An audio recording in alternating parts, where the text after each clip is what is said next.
Hey guys, Professor Bill, Comic Book University, and Superman issue number 15, and Batman issue number 79. Yeah, I'm off of these comic books right now.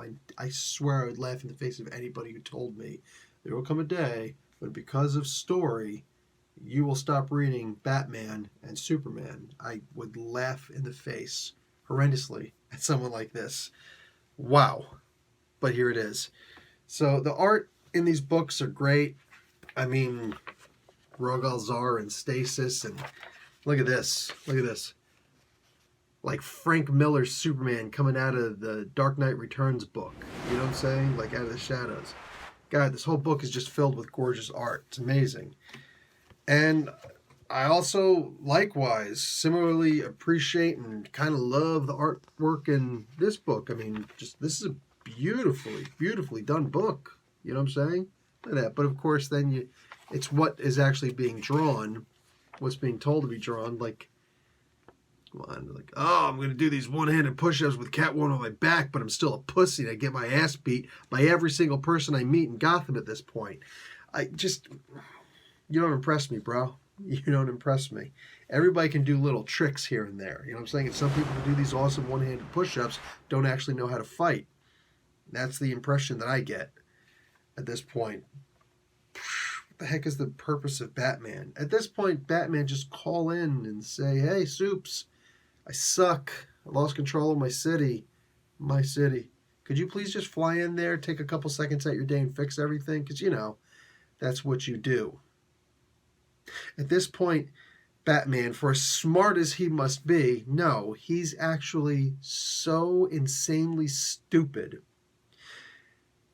that, like, he's as egotistical as Brian Michael Bendis comes off at this point, because he sits there and he allows all these people to be tormented and tortured and murdered on the streets rather than just admitting, Soups, I've lost control of everything.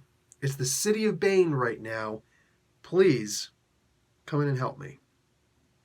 2 minutes later, thank you, Superman. I'm going to go back to my city now and hope that I can do better.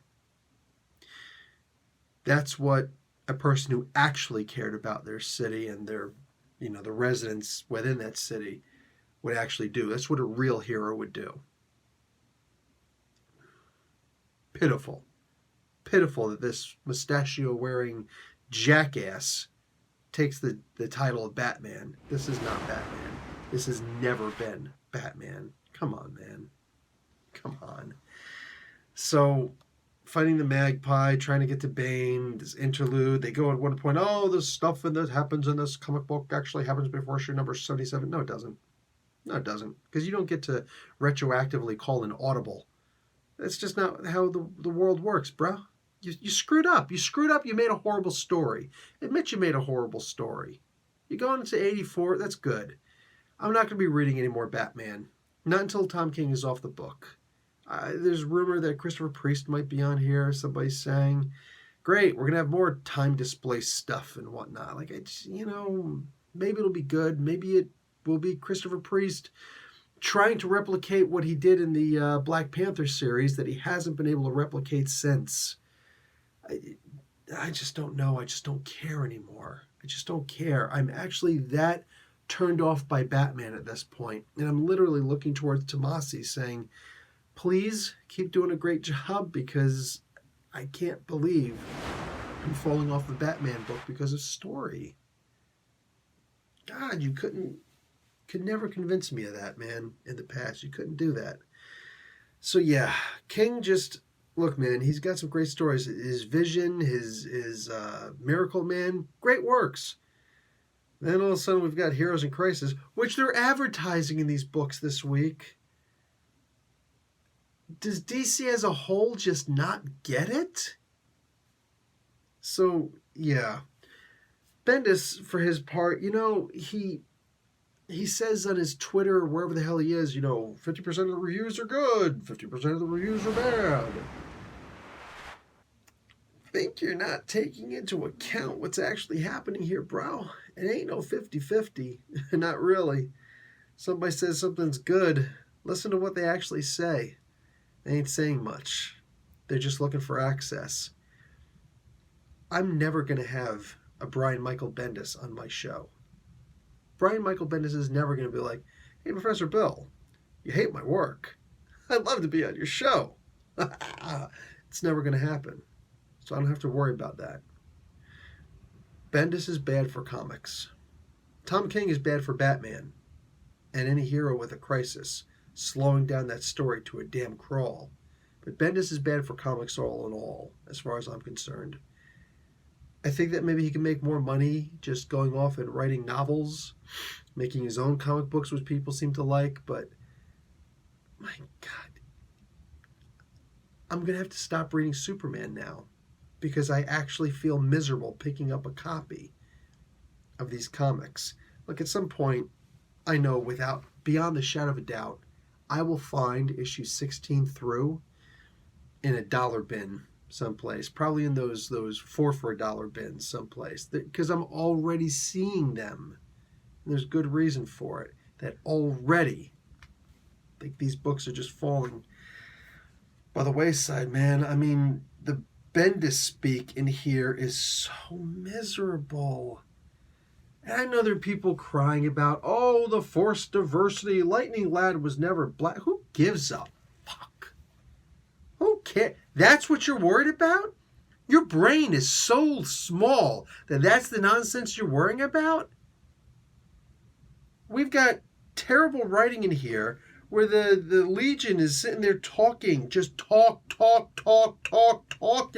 All of this, talking with nothing being said. Oh, wait a second. Did we come a little bit early? I don't know. Let me check and see if we came a little bit early. I think we came a little bit early. I think we're actually on the moment. Instead, do you think, is it possible that we came exactly on the moment? That's what I'm actually reading right now. I swear to fucking God. I am so infuriated by what I'm reading here. I picked the book up ready to throw the damn book, to launch the damn book. None of this stuff makes sense. None of this makes sense.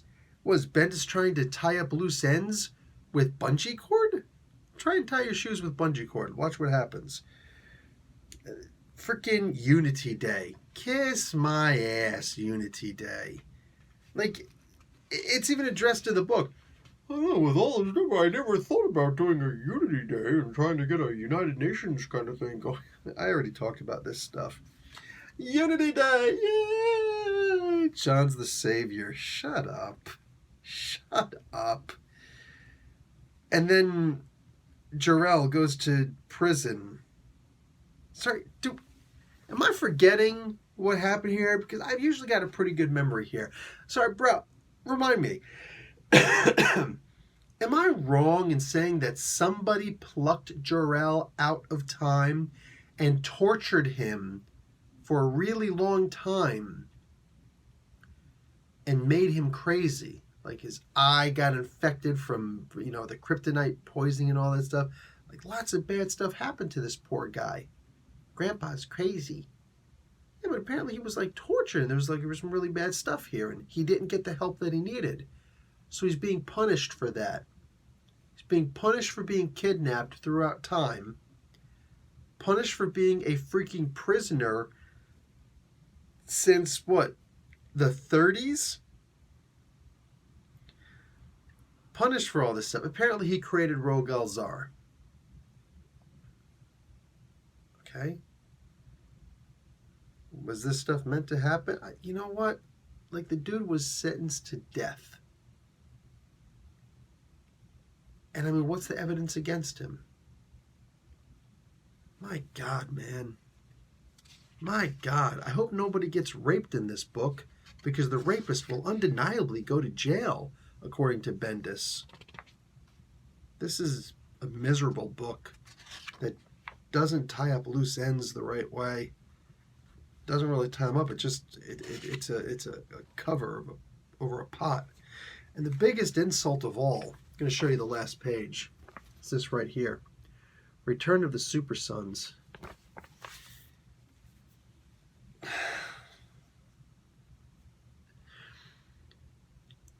You canceled the Super Sons. You think I'm going to be happy that you're going to bring them back?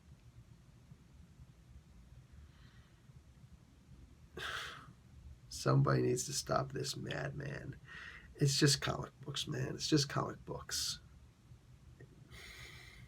It's just comic books. At some point, somebody's got to realize that this guy's bad for comic books. He don't know what he's doing. No clue. Unfortunately, right now, the lunatics are running the asylum.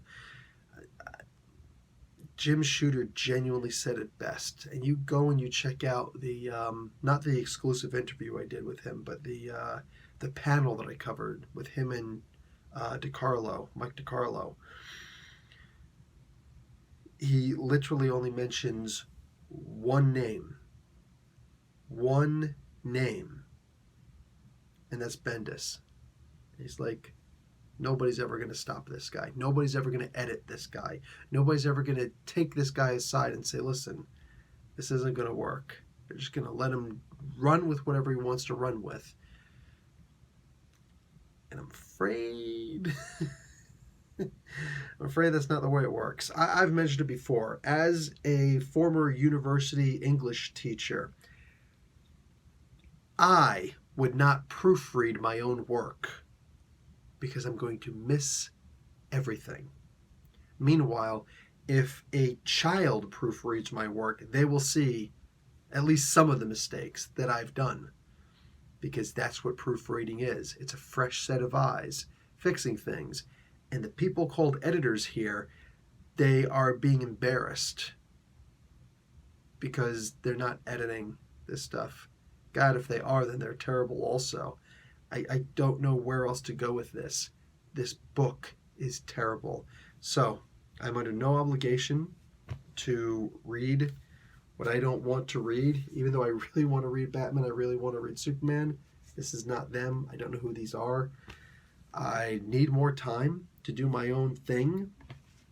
I'm going to spend the time that I'm not reading, not even reading, forget about reviewing, not even reading these books, having nothing to do with these books until both of these writers are gone.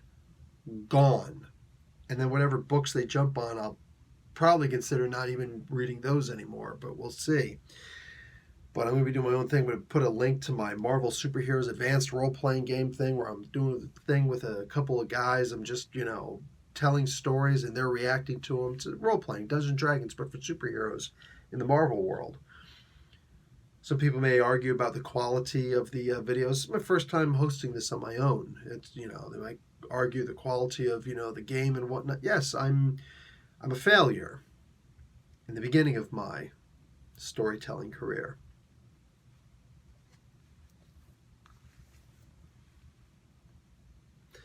What's their excuse? So, congratulations, Bendis and King. I am not reading the two most popular comic book characters in the history of comic books. Freaking good job. Professor Bill, Comic Book University. Class dismissed.